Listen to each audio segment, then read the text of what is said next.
Today we have to listen Karuna Bhavana.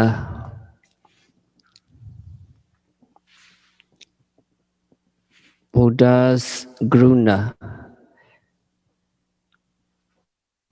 Makarunikona tohitaya sababaninam puritva parami sabba bhatto sambodhi muddamam.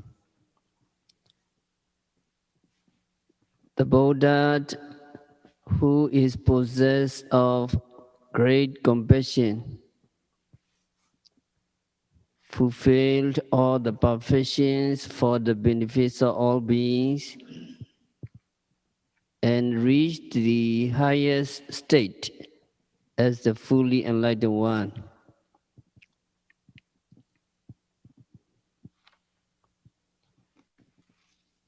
So Buddha surveyed the world and he saw beings. Asakoloko sabbambahaya gamaniyam. All beings have no personal properties of their own after everything is abandoned. One will have to pass away.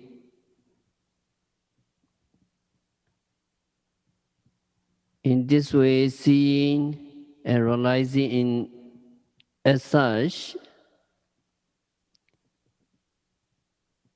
towards all beings in the in the in the persons of Buddhas, great compassion occurs.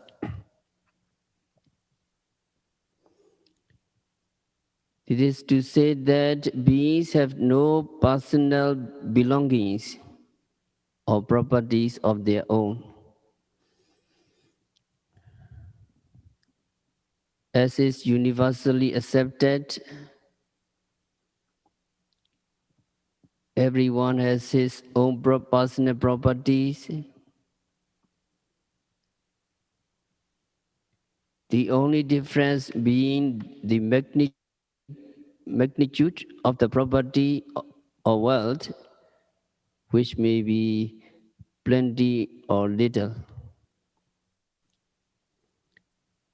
At least they own something in commensurate with their own status. For so long as destruction or loss has not yet been met, in the absence of any destructive elements as danger, the property will continue to remain in their hands. However, sampatti vipatti pariyosana, all accomplishment of properties meet with destruction in the end.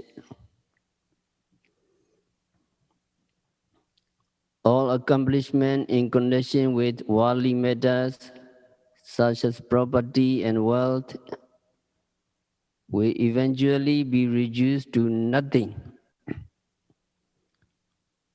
or rather terminate in entire destruction. This is quite true. Sickness, we finally overcome. Good health, youthfulness ends in aging, or in other words, sound and vigorous body grows old in the end.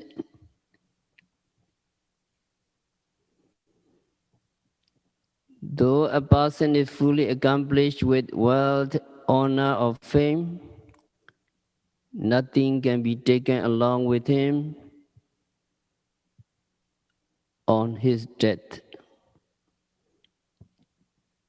Even endowment with a large number of retinue in whose company one once lived and enjoyed will eventually be deprived of. To live is to die in the end.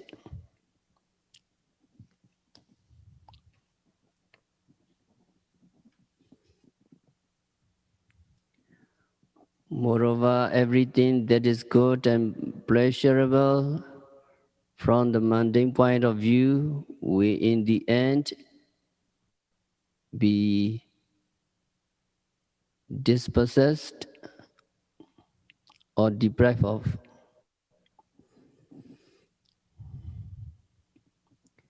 This can be clearly known from the life history of the King Sri Dhammasoka.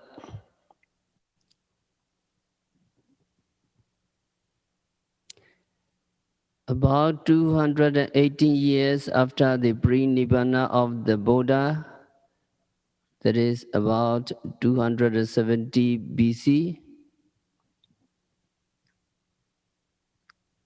there came to the throne of India a famous king by the name of Asoka. It mentioned that his fame and glory has spread all over the continent of India, Jambudvipa, which was founded by him as an empire.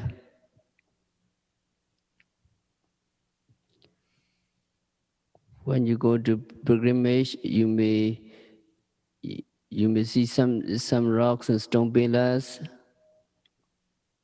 According to what is contained in these rocks and stone pillars, on which his edicts were carved and where writings were inscribed as directed by this great monarch. The country then called Jambudvipa is to be understood as the Indian continent as is known today. It is because in these rocks and Bela inscription, mention had been made of the places as the border of his vast empire, where his dynamic power was felt.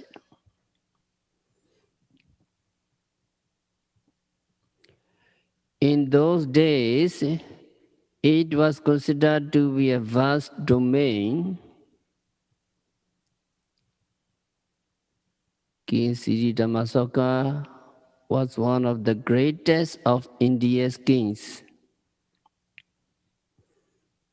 According to the commentaries, King Asoka was said to be a powerful sovereign of a large empire, its area stretching even up to 1 yojana,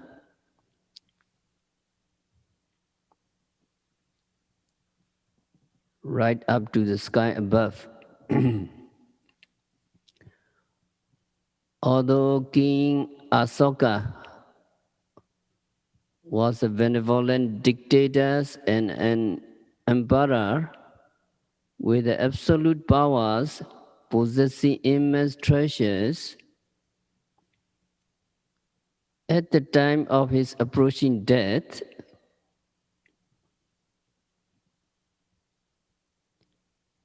only a small piece of vast domain remained under his control, and it was stated to have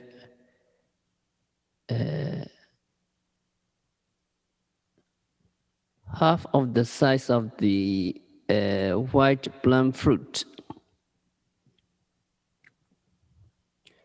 So Visuddhimagga mentioned, Sakalam Medine Bodhva Dattva Godis Satan Sukhi Adamalaka Matasa Ande Esra Dangato.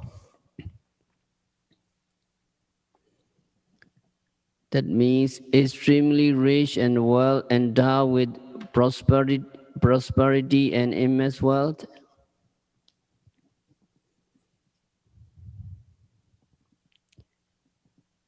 A king by the name of Asoka have ruled and owned the entire earth's surface of Jabudvipa. And after giving away his charity, numerous properties, and all his wealth worth billions, at last, only about half the size of a stony plum fruit had remained in his dominion and had gone down, or rather lost his eminent position to that extent.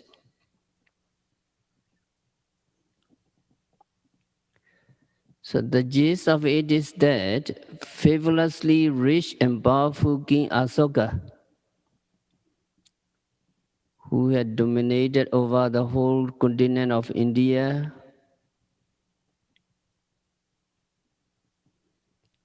after offering all his properties and wealth in his possession,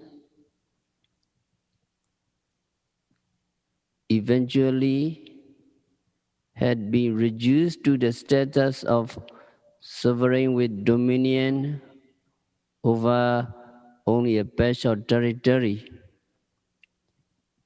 about the size of the diameter of the round plum fruit.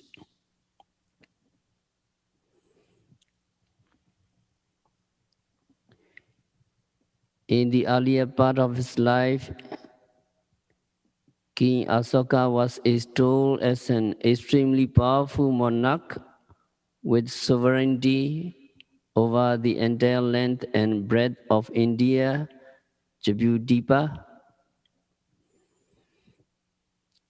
He had accumulated riches and properties to such an extent that he offered in donation 960 millions in a single day. However, eventually, in the last days before his death, his health had deteriorated. It seemed that his ministers, generals, and other officers appeared to treat him with poor respect. These facts were mentioned in what is called the text of Dipyavadana. A fairly comprehensive account of it is described in the version of Visuddhimagga.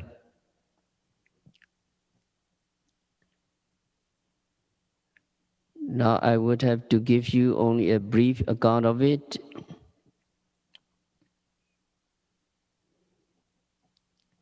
At the time when the great King Asoka was on his sick bed, he was served with food put in a tray made of pure gold as usual.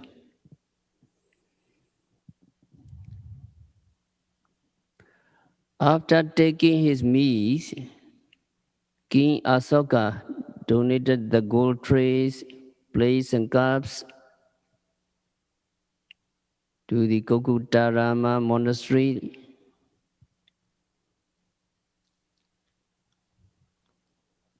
Later, he was served with silver plates. These silverwares were also sent to the Kokutarama monastery to be given away in charity.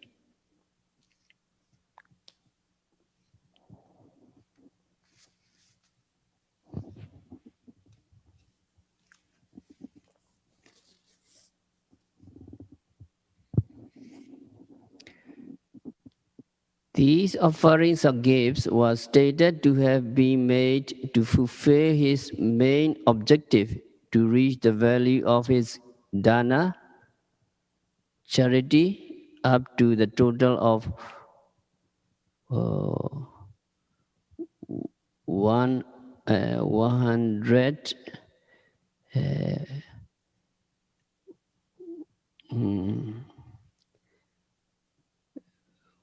one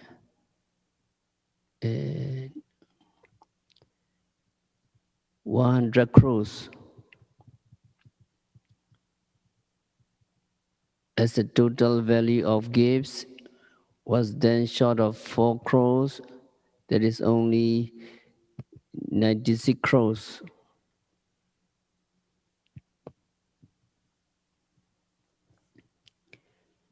Thereafter, his state ministers were said to have served the food and meats for their king with only earthen pots. Thereupon, the king Asoka was alarmed, since only half the plum fruits which were presented to him had reached his hands. So he ordered that a meeting of state ministers and courtiers be convened. At the convention, King Asoka asked,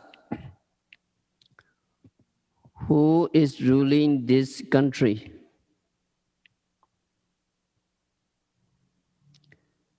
The chief minister replied, "Your Majesty is the sovereign who governs this country." Then King Asoka remarked, "What the chief minister has said falls short of the truth now. Presently, I own and govern only half of the white plum fruit." And proceeded to tell his chief minister that all kinds of accomplishment only end in utter destruction. As preached by the Buddha is perfectly true.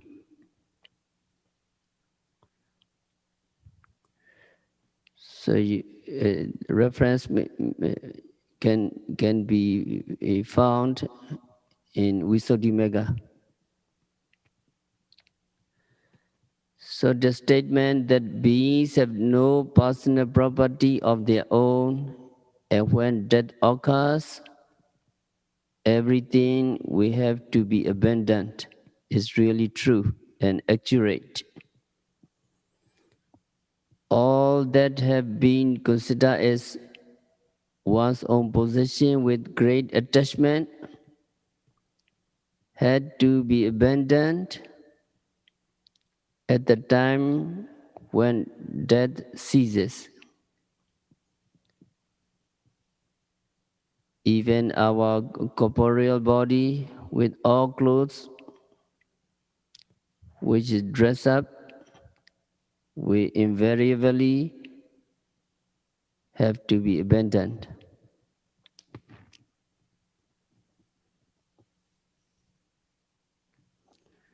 So in this regards, in the Indadalakana Sutta, Buddha mentioned the nature of material body. All our possession, our own body have to be abandoned.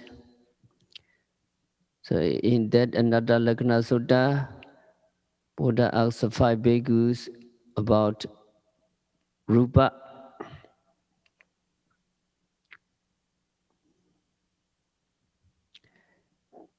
Buddha asks, That rupa, which is impermanent, suffering, unsatisfactory, and subject to change, is it proper to regard it as this is mine, this is me, this is myself? And the five bhikkhus answer, Pandey, it is not proper to regard the material body as this is mine, this is me, this is myself.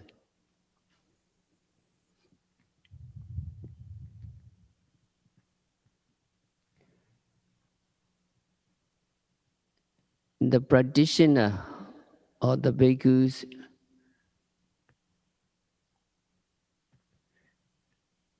should get rid of tanna, mana, and ditthi, craving, conceit, and wrong views regarding the material body. There are three forms of grasping. This is mine is clinging with craving. This is me is clinging with conceit, and this is myself is clinging with wrong view.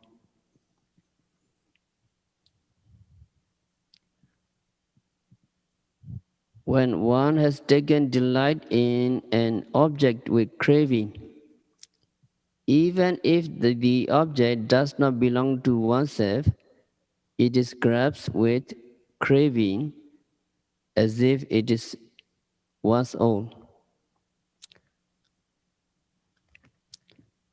Thus, going into the market, seeing delightful objects, one takes delight in them as if one already owns them. Jacket, trouser, he put them on in imagination. The shoes too, he wear them in imagination as if they were his own already. He grabs everything animate or inanimate as if his own if he fancied them. So Buddha asked whether it was wise to grasp and take delight as this is mine in things that are impermanent, suffering and subject to change, meaning whether it is it is proper to delight in terrible things, terrible suffering.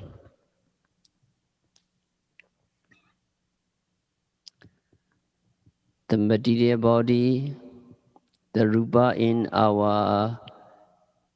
us are constantly originating and dissolving. If yogis see this phenomena of arising and dissolution as it really is, he would be frightened, just like having to live in the very old building.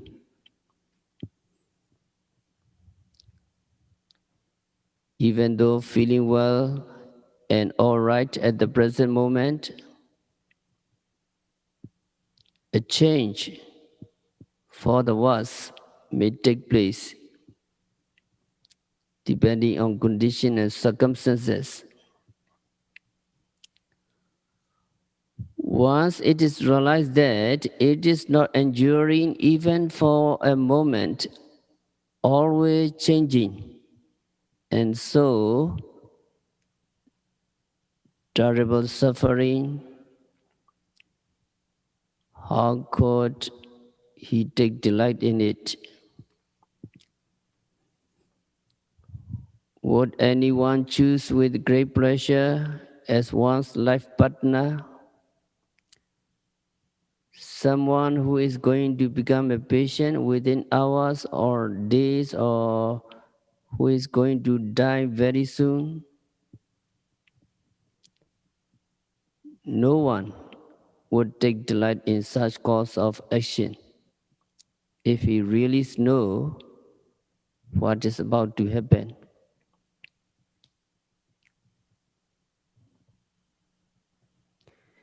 In the same way, the yogis who see the unceasing process of origination and dissolution of the five aggregates finds only terrible suffering in them. Finding them as such, a yogi has no desire to grasp his material body as this is mine.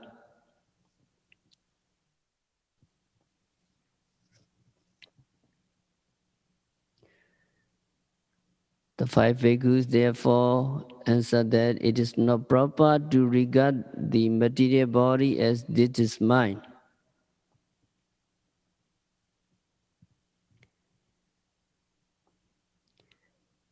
Another clinging is clinging with conceit regarding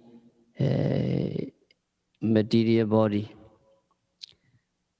To consider this material body as this is me is to cling to it with conceit. When one has good eyes, good ears, etc., and can see and hear very well, one begins to take pride in them. I have good eyes, I have good ears, I look beautiful, I have a pleasant voice, I'm very well, I'm strong. Is it proper to cling to material body in this manner with conceit? Conceit is developed with regard to one's possession when there is misconception that they are enduring and permanent. The material qualities of eyes, ears, visible forms are wrongly held to be permanent, and consequently vanity is built round them. Take for an instance the case of a person who has a cache of wealth, gold, silver, etc., hidden in a certain place. The owner is full of pride over his wealth. I have a lot of gold, silver, etc.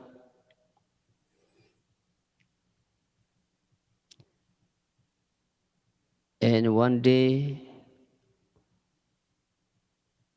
the thief, the robbers,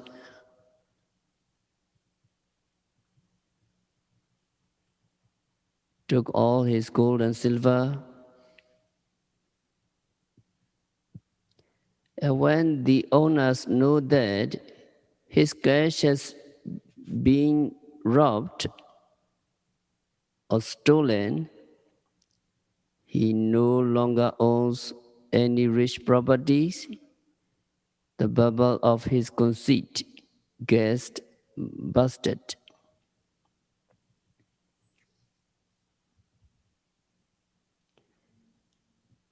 In the same way, clinging to the material qualities of our eyes, ears, etc., which become manifest at the moment of seeing, hearing, etc., and thinking they are stay in its existence.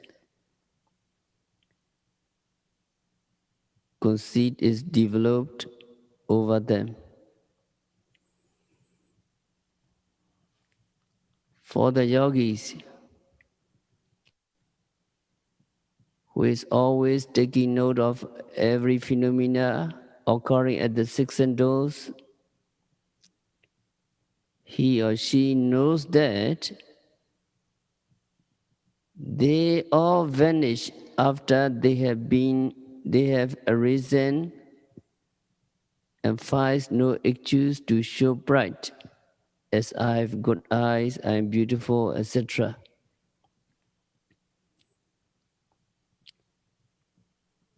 So when the bhikkhus, the monks, were asked, is it proper to regard the material body as this is me?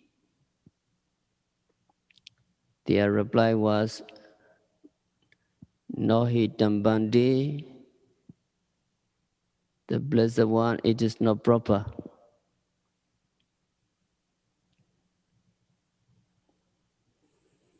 And another clinging is clinging with wrong view.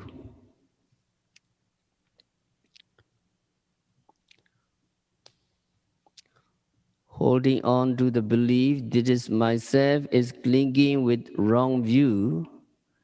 The wrong view is held fast when there is belief that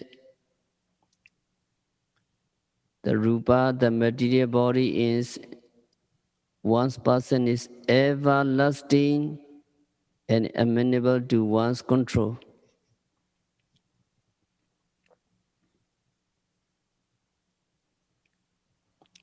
When yogi's knowledge arises, this material body is unstable, rising and vanishing all the time, and suffering because it is unenduring and subject to change. There is no more ground to cling to material body as self, as a living entity.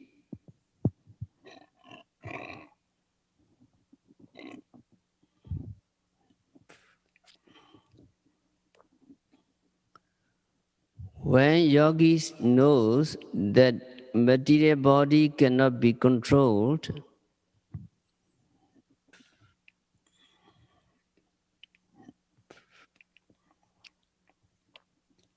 let everything be pleasant, let everything be good, let nothing unpleasant, let all good material body remain permanent.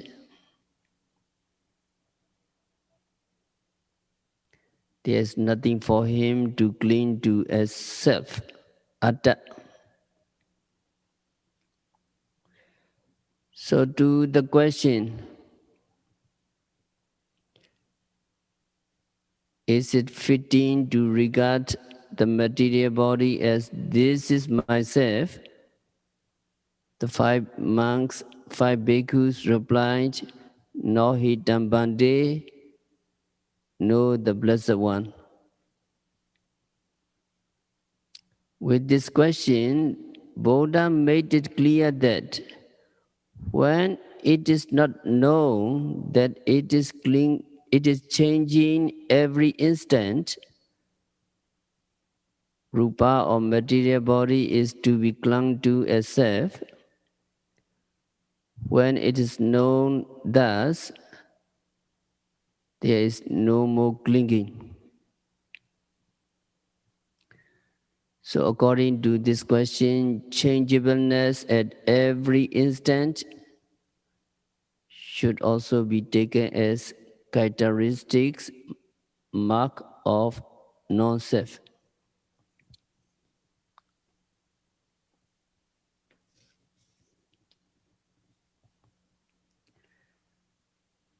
So we need to understand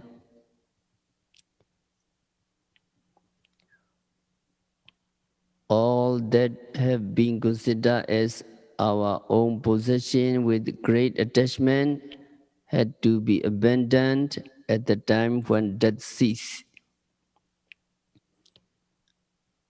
Even the corporeal body with all clothes which is dressed up have to be abandoned. Having seen all beings in this pitiable plight, feelings of compassion had arisen in the Buddha.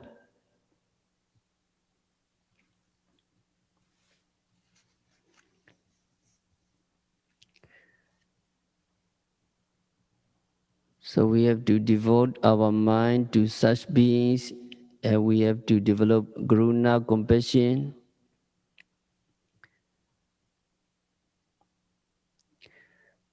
Beings seeking worldly possession as their own and keeping all these in their personal custody,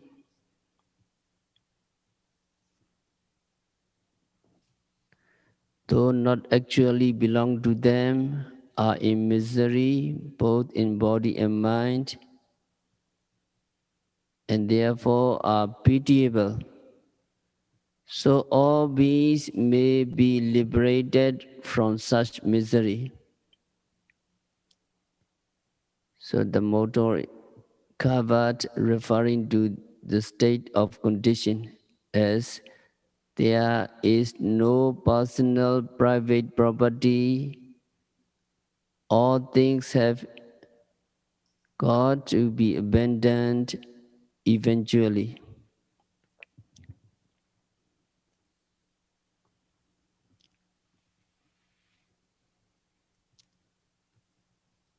And then Buddha surveyed the world, and Buddha saw beings uno loco addict totana daso. All beings are slaves to Dana.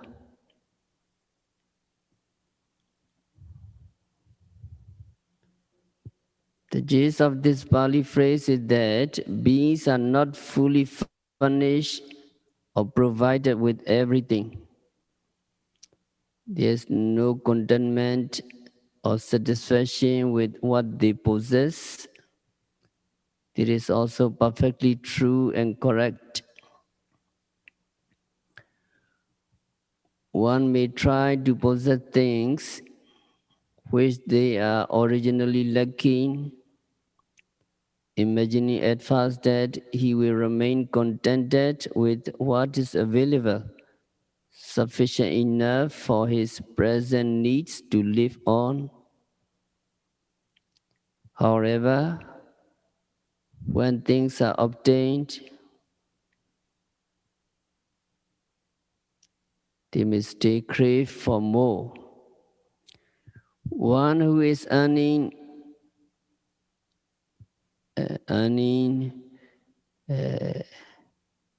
100, we hope to get 200. And one who gets 200 may desire to receive 300 and so on. His thirst for getting more and more cannot be quenched. That is the reason why rich people at the present days are worrying and making their efforts to get richer and richer. Why does seeking wealth with their insatiable desire or greed, they have to die without contentment?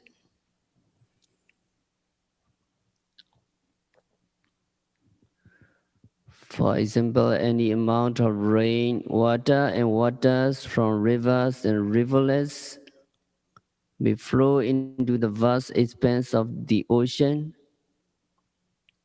and yet the mighty ocean never gets flooded.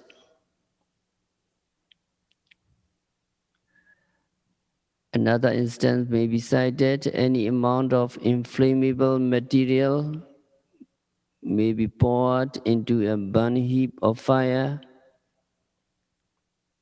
and yet it will be consumed in no time.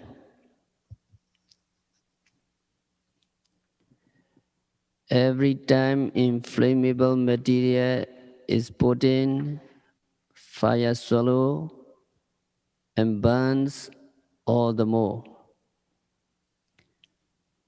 Similarly, beings are never satiated.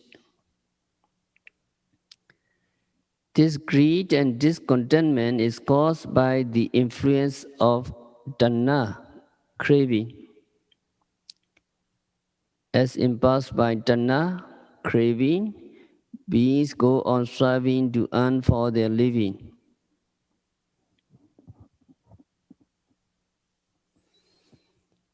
Accordingly, they have become slaves to Tanna. Buddha, seeing these beings who are ridden with Tanna and are toiling for their livelihood, had great pity on them. It is just like a laborious servant sweating in misery through fear to perform a task as ordered by his evil master. The evil master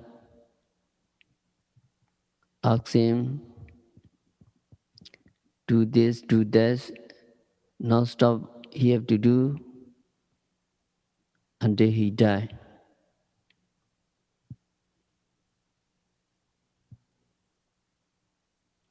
So it is a pitiable sight as seen by a person who has sympathy towards other fellow beings.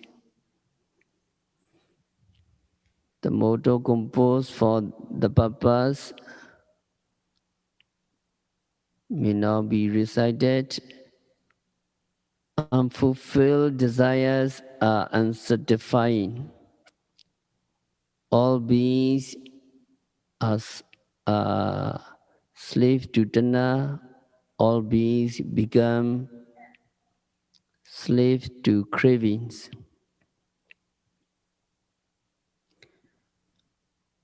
Beings who are not yet free from Tanna craving have become slaves and have to be doing things as dictated by Tanna.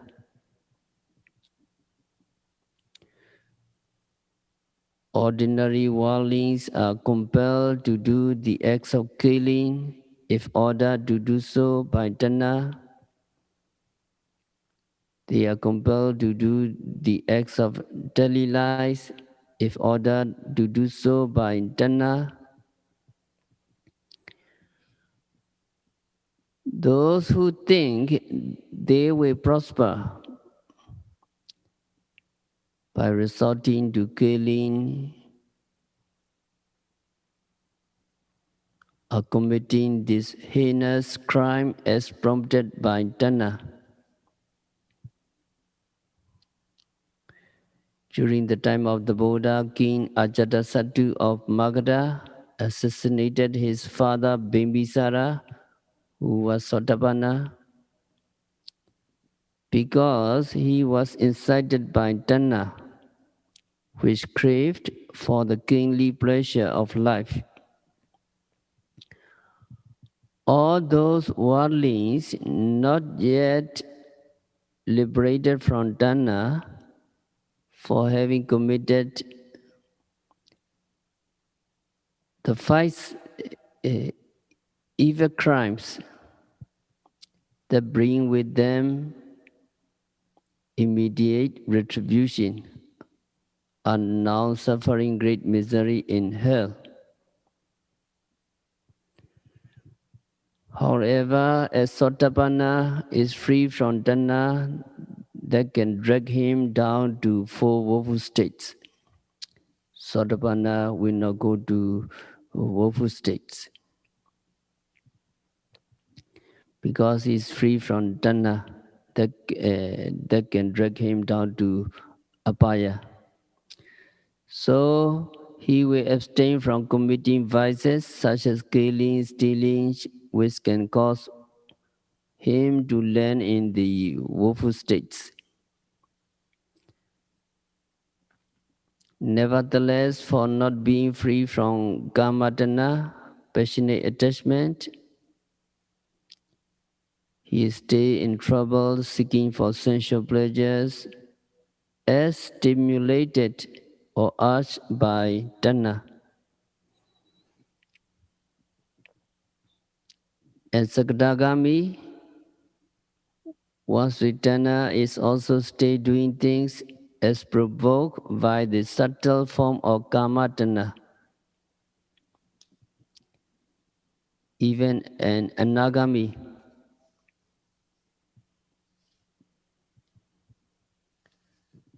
though he has got rid of Kamatana, has to do things as forcefully urged by Rupatana and Arupatana.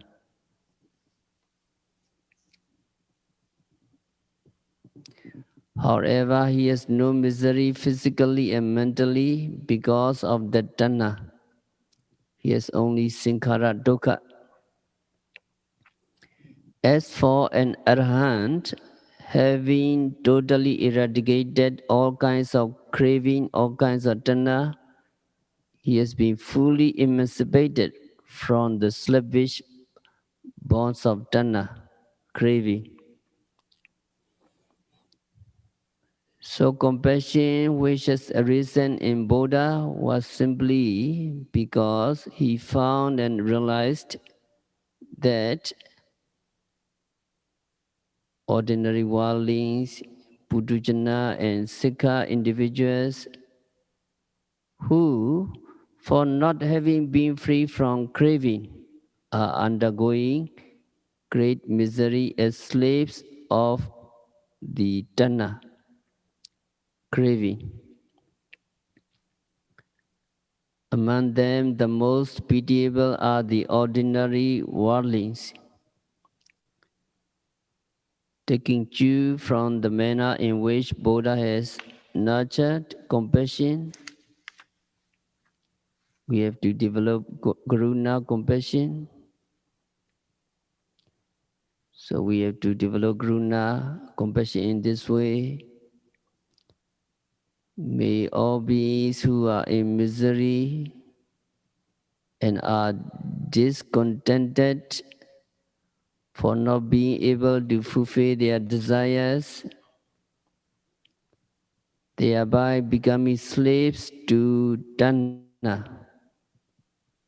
May they be free from slavish condition caused by Dana.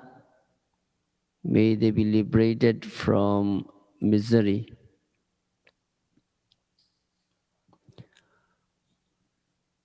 All beings in the whole world and in all universes, including planets and infinite space, as well as all beings in this country, are undergoing all kinds of misery. They are in reality physically and mentally distressed. They are also in misery and are becoming wearisome through constant toil in pursuit of what they wish to earn and possess. So for their demeritorious actions, there is danger of descending to the four woeful states. Miseries are lying in wait for the inevitable aging, sickness, and death that will take hold of them. So we should develop compassion with our noble intention, wishing them escape from all such kinds of misery. We should contemplate and note every time we recite with mindfulness. So we have to develop in this way. May all beings in this country be liberated from misery. May all beings in the whole world be liberated from misery. May all beings in the universe, in this universe, be liberated from misery. May all beings in all unlimited universes be liberated from misery.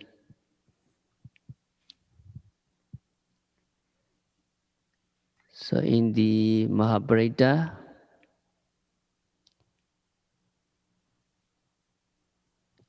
it mentioned one stanza that is Dukkha Pattajani Dukkha, Bhaya Pattajani Bhaya, Soka Pattajani Soka, Hundu Sabbe Vipanino. That means may all suffering beings be free from suffering. May all fear-struck beings be free from fear. May all grief-stricken beings be free from grief.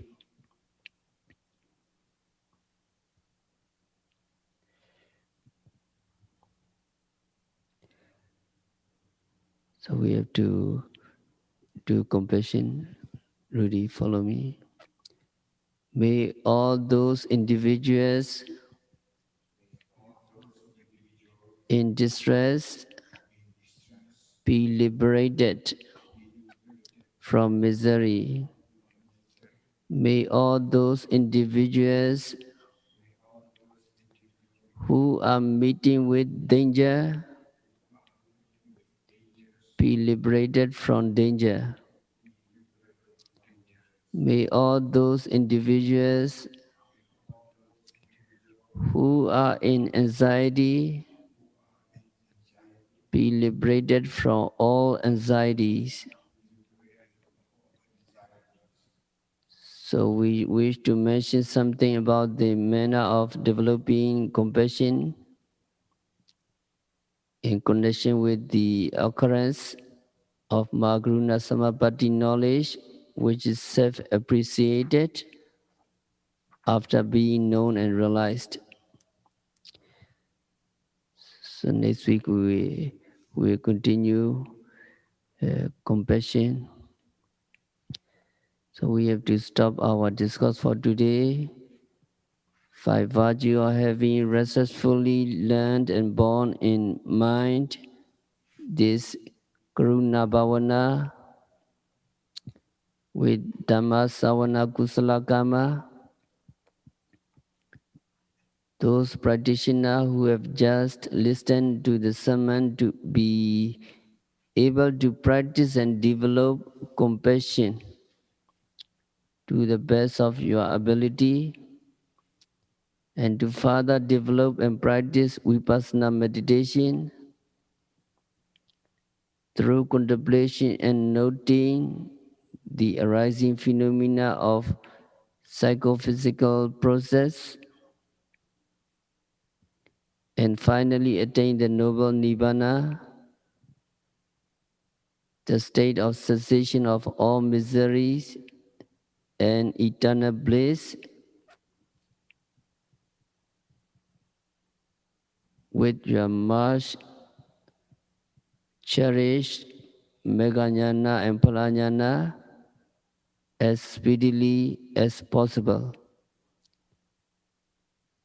May you all be liberated from suffering.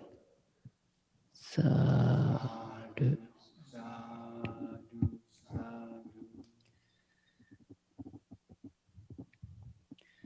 So we have to practice meditation for